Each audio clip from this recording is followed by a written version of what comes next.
Hello అందరికీ అదిరిపోయే Andhra recipe అయితే ఒకటి చూసేద్దాం వచ్చేసేయండి. అదే గోకరకాయ కారం అనమాట. అసలు ఎంత బాగుంటుందంటే గోకరకాయ కారం చాలా అంటే చాలా బాగుంటుందండి. నేనైతే అసలు రెగ్యులర్‌గా చేయను గానీ ఎప్పుడైనా తినాలనిపించినప్పుడు ఇది చేసుకుంటాను. అసలు భలే ఉంటుందనమాట టేస్ట్ అయితే. ఇంకా దానికోసం అయితే నేను ముందుగానే గోకరకాయలు కట్ చేసుకొని ఒక 30-40% వరకు అయితే ఉడికిచ్చేసుకున్నాను. ఆ తర్వాత బాండీ అయితే పెట్టేసుకొని బాండీలో ఆయిల్ వేసేసుకొని మనకు కావాల్సిన పోపు దినుసులన్నీ యాడ్ చేసేసుకోవాలనమాట.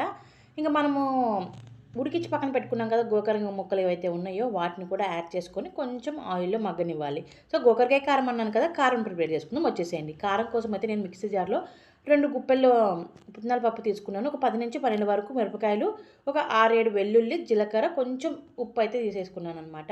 తీసుకొని మిక్సీ పట్టుకుంటే ఈ విధంగా అయితే మిక్సీ పొడి అయితే వచ్చేసిందనమాట. ఆ తర్వాత గోకరకాయలైతే మనము మగ్గించుకోవాలి ఆయిల్‌లో.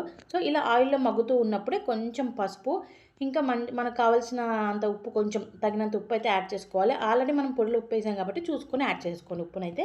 సో, ఉప్పు అయితే యాడ్ చేసుకున్నాను. ఇంకా బాగా మగ్గించుకున్నాను.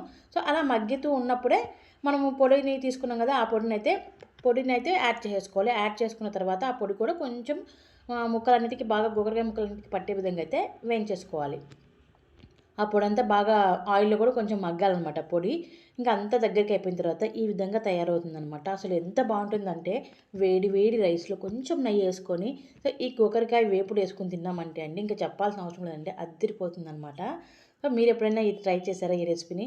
నేనైతే చాలా సార్లు తిన్నామనమాట. చిన్నప్పుడు ఎక్కువగా మా అమ్మ ఇది చేస్తూ ఉండేదనమాట. ఇంట్లో మేమైతే చాలా ఇష్టంగా తింటూ ఉంటామనమాట.